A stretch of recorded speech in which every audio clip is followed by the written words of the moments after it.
the Geelong Arts Centre, which opened last August. The project is a continuation, or completion I should say, of something that started in 2007 when GPAC decided they would fix themselves up, a 40-year-old facility, and they started with stage one, which was fixing up the playhouse, stage two, which Hassels did, and then we did stage three.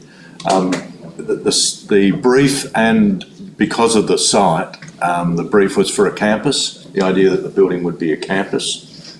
The project itself is to build two theatres, a 500-seat theatre and a 250-seat theatre.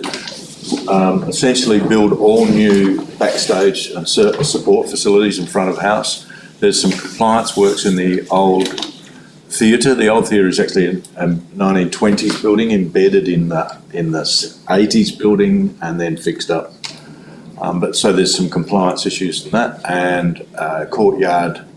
And later on, there was also the laneways that came in through some advocacy work on the project, which are the streets and lanes around it. That's actually done for a different client, for the City of Geelong, and the other one's done for state government through Development Vic. The site is really important as a place of gathering. Until White Settlement, it was actually a wetland, and there were waters running into that area, and it was a great gathering space. And the Wadawurrung, who we worked with very early on, explained that this was a very significant site. That's also why it's a park adjacent, because it was a sort of a hollow that collects water. But it's also important because the church and the original 1880s Masonic Hall, which burnt down and then was rebuilt in the 1920s, means that they've had gatherings there and public talks and performances there since the 19th century. So the site itself is really important as a performance place, and so that drove the design, that idea of both Wadawurrung and settlement lineage, continuous history. We worked with the Wadawurrung very early on to establish these themes, really while we were still doing block and stack design work, and they advocated this proposition that these vertical rise themes would be embedded in the building. We also, with the Wadawurrung, commissioned artists to work with us to do the work, and so the work is actually not just, it's not a sculpture that's put on, it's actually embedded and on the building itself. So Taryn Love did the interior with us. She'd never done anything quite this big, so she worked in our office with Sam Rice, a computer man that did all the interior works, and this ancestral narrative. We worked with the Wadawurrung themselves on these themes, whether it's the carpet, the Moona Forest carpet or Bunjil carpet, and then the panelling. And Kate James, amazing Kate James, some beautiful, quite, stern. We had to remove all the swear words.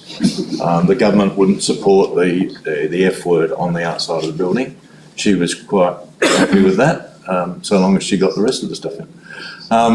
The other tradition is the Western performance tradition, whether it's the tent, the circus tent, the theatre with the grand curtain, State Theatre, or the boxing tent or the mosh pit. All of those things really drove the idea about the design.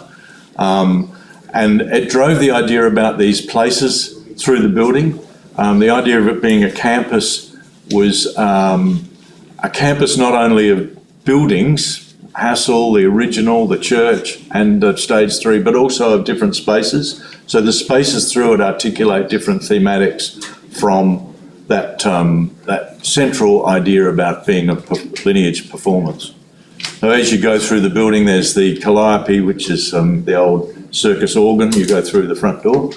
The cafe, the foyer is actually a cafe. The area where the ticketing is, maybe it's an RSL, who knows? And then there's the sort of gallery. There was a brief that part of the foyer would be a gallery. The two spaces just juxtaposition, like they're on a theatre revolve. So you go into one, there's a line, it's like a set. That set, then that set, like the back lot. Very flexible 250-seat theatre. This is it being used as a market. The theatre, the space actually opens out to the street. There's a huge door, 5 metre door that opens out to the street. It's a black door and a glass door. Allows that to open up, can be used as a gallery, can be used for all sorts of performances, enough space up on the balconies for tables so that it can be used for cabaret. There's a link through the site from Little Mallet through to Ryrie, and that the idea was that it's 2 entries, you can come in either end. And this, as you go along the path, there's the Grand Stair as a fun fair, or maybe it's Gio Ponte, who knows. The circus, the sort of festivity of the circus tent inside, miracle of the joiners making that out of that timber material. All of the spaces are fitted for performance, so there's rigging and full backboning for comms and data and etc. Much more than any other theatre we've worked on. Well, I'll go forward. That's the theatre, very flexible theatre, lots of different ways you can use that. And then into the back of house. The back of house is not just raw. Well, you want to talk about that, Andrea? Yeah, very quickly now. We're stepping into the imaginative vignettes, a kind of synthesis of many productions, pitched to contrast and to provoke many different responses. Here we've got the green rooms. We've got a library and a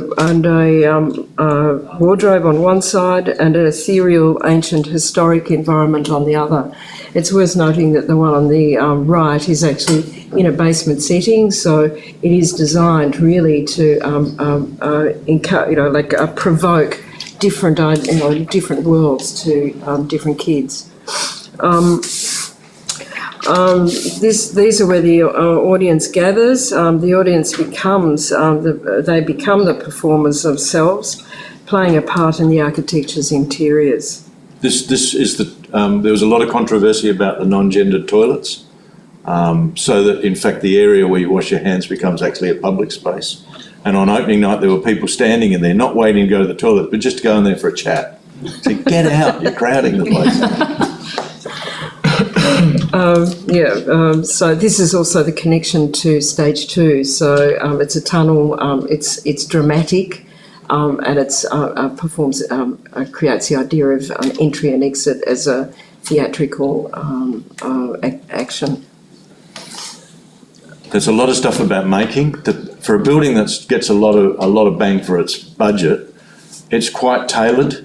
So we actually changed a lot of local manufacturers. So the glass we changed to local glass in Geelong. The Calliope was made locally. The GRC. All the carpets we designed and worked with Godfrey Hurston. Stop. What can I say about it? We taught them how to make this sort of carpet because they're commercial carpet manufacturers and they're not used to making complicated patterning and complicated dyeing. But we actually taught them how to do that. Local joiners. The panelling was all made by this joinery company that are in Werribee. Chris, yes, it's really hard to capture all of this project in 8 minutes. It is. Yeah. Thank you.